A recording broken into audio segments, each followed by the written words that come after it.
মেয়েদের online business সম্পর্কে ইসলামের মতবাদ কি? লাইভে আসা যাবে কিনা? রিসেন্টলি আপনারা দেখবেন কিছু কিছু মেয়ে হয়তো স্বামীর সঙ্গে ডিভোর্স হয়ে গিয়েছে, পরে ফুড ভ্লগিং শুরু করছে, ফেসবুকে একটু ভাইরাল হয়ে গিয়েছে, টাকা পয়সা কামাই ফেলছে, ভাবে আর পাটা মাটিতে পড়তে চায় না। মাথায় রাখবেন, পুরুষও ইনকাম করে, নারীও ইনকাম করে, বাট দুজনের মাঝে একটা পার্থক্য আছে। নারী যখন কামাই করে, নারী ভাবে আমারে আর ধরে কে, আমি তো আজ থেকে হাম কি হনুরে। আর পুরুষ যখন কামাই করে, পুরুষ ভাবে আমার কামাই দিয়ে আমি আমার বউকে সুখী করব। আমি আমার কামাই দিয়ে আমার মাকে দেখবো, আমার বাপকে দেখবো, পরিবারের সমস্ত কষ্ট দুঃখ আমি দূর করব। ঠিক কিনা বলেন?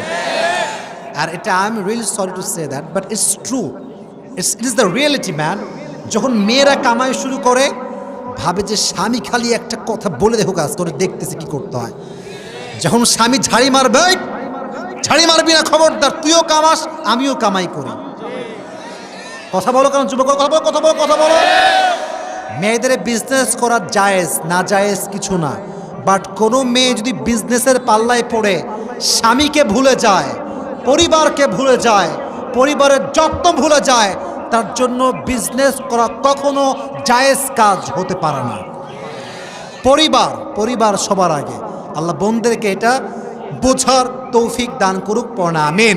তবে হ্যাঁ যুবক ভাইয়েরা, অনলাইনে মেয়েদের যে বিজনেস মেয়েরা করে, ক্যাটাগরি আছে। অনেকে আবার ইমো ফ্রিল্যান্সিং বিজনেস করে। কথা আসতে বললেন কেন আপনার যুবক ভাইয়েরা?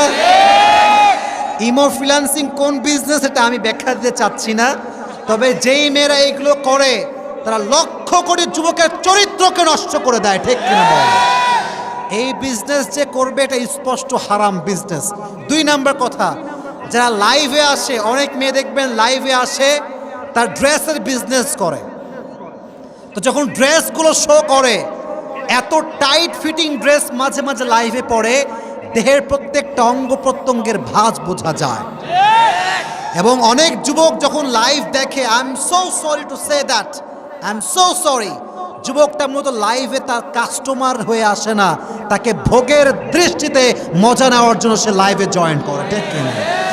তো আমার বোনকে বলবো, আমার বোন, যেই টাকা কামাই করতে আপনার ইজ্জত বিক্রি করতে হয়, সম্মান বিক্রি করতে হয়, দেহকে বিক্রি করতে হয়, সেই বিজনেসের মুখে আমার লাথি মারি সবাই। ঠিক কিনা বল?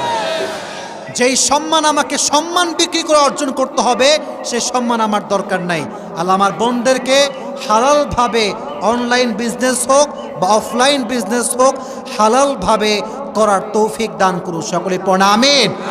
নবীজির প্রথম স্ত্রী ছিল Khadija, the biggest business magnate in Medina, সবচেয়ে বড় ব্যবসায়ী ছিল, বাট হারামে যায়নি, সারা জীবন হালাল কামাই করেছে, তার জীবনটাকে সে সফল করেছে। ঠিক কিনা বলো যুবকেরা? আল্লাহ আমাদের সবাইকে আমল করার তৌফিক দান করুক। সকল